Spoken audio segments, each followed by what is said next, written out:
ეს კორპუსი არის 100 წელზე მეტი. ჩემი ბაბუა დაიბადა ამ კორპუსში და ჩემი მეოთხე ბაბუა ცხოვრობს აქ.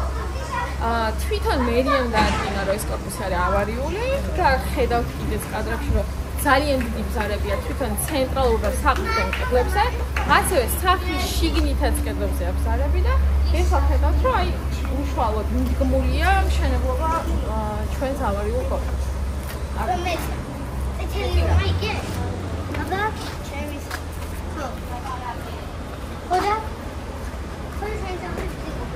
ორი მეტრის დაშორებით. აი აქ.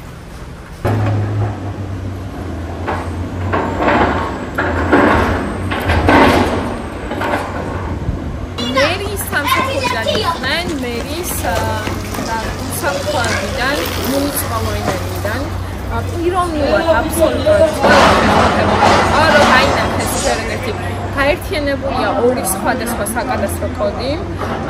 სამშენებლო მოედანზე ვცხოვრობთ 30 მოსახლე, ამაზე შეშფოთებულები იყვნენ და უბრალოდ ადამიანურად ვუკვირდეთ, რატომ არ გასახლებენ და რატომ იწევთ სამშენებლო მოედანზე ცხოვრება, როცა ამდენი უბედურება მოხდა იგივე.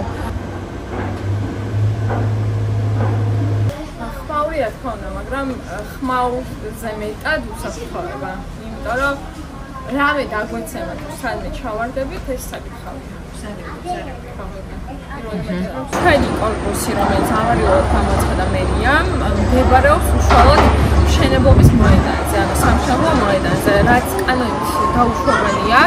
ჩვენ მივმართეთ როგორც სასამართლოს, ასევე მერიის სამსახურებს, სხვადასხვა სამსახურებს და ჯერჯერობით საქანადო რეაგირება არ მქონია. რა თქმა უნდა, ესე ზეპრის სიტყვებით ყველა შეშფოთებულია და შეშფოთებას გამოთქვამენ. ნამდვილად ხედავენ თვალნათლივ, რომ კორპუსი ავარიულია და საფრთხე არის ჭერის ჩამონგრევის, მაგრამ რეაგირება არ აქვს ჯერჯერობით და როგორც ხედავთ, თვითონ ჩვენს ავარიულ კორპუსზე 2 მეტრის დაშორებით ცათამბჯენს აშენებენ. მისი მშენებლობის პროცესში კორპუსი ძალიან ირყევა და იმატება ბზარის რაოდენობები და შესაბამისად ბავშვები ეხლა ძალიან ეზოში, სახლში ყავს ბავშვები, 3 არასოწლოვანი და საფრთხის ქვეშ მყოფობით ცხოვრობენ. თვითონაც დაადასტურეს, რომ ესეთი რაღაც პრაქტიკაში არ უნახავთ, მაგრამ ეს ყველაფერი ეხება მერის არქიტექტურის სამსახურს და როგორ გასწრეს მსგავსი ნებართვა მშენებლობის ჩვენს ფუკვირს. გაერთიანებასთან დაკავშირებითაც და ასევე მშენებლობის მოედანთან დაკავშირებით, რომ დგას ავარიული კორპუსი. ადგილზე მოვიდა სამჯერ დავრეკეთ სხვადასხვა პიროვნებები. ან იცის უფროსებმა, იცის საერთო ჩატში წერენ მერსაც, იყო ასევე საპატრულოდანაც, იყვნენ სამაშველოდანაც და ყველამ დაწერა თავისი მხრიდან განცხადება მერიის სახელზე და ჩვენ საბოლოოდ მივმართებთ სასამართლოს, მაგრამ სანამ სასამართლო აღინიშნება, ჩვენ უსაფრთხოების საკითხი ვისი პასუხისმგებლობა ეცოდა და რამე რომ მოხდეს, აი მერე უკვე გვიანი იქნება. ბავშვებს რამდენიმეჯერ გაეღვიძათ აი ესე კორპუსი რო იხეავდა და გაუკვირდათ რა ხდება. ჩვეულებრივად ვუხსნით, რომ სამშენებლო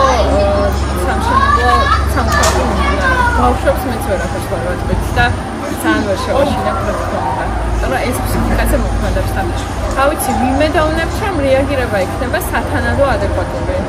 ყველა სამსახურების მხრიდან, იმიტომ რომ ამ კორპუსის აღებაც იგეგმება, როგორც ვიცი, ანუ თქვენ საკადასტრო კოშკი, სადაც ახლა ვცხოვრობ, ფაქტობრივად სამშენებლო მოედანზე, იგეგმება 2 თუ 3 ცათამბჯენის აშენება. შესაბამისად, ვერ ხვდებით, რატომ არ ასახლებენ მოსახლეობას აქედან და რატომ დავალოდოთ 5 თუ 6 წელი საფრთხის წინაშე, სანამ ერთი ცათამბჯენის აშენება დასრულდება.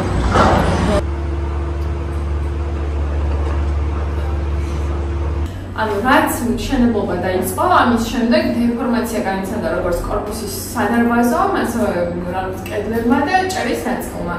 ანუ ბევრგან არის ჩამოწეული და უკვე ბზარებია გაჩენილი უმეტეს საყრდენ კედელზე და იქედანაც მოდის ცენტრის ნაწილისკენ ბზარი.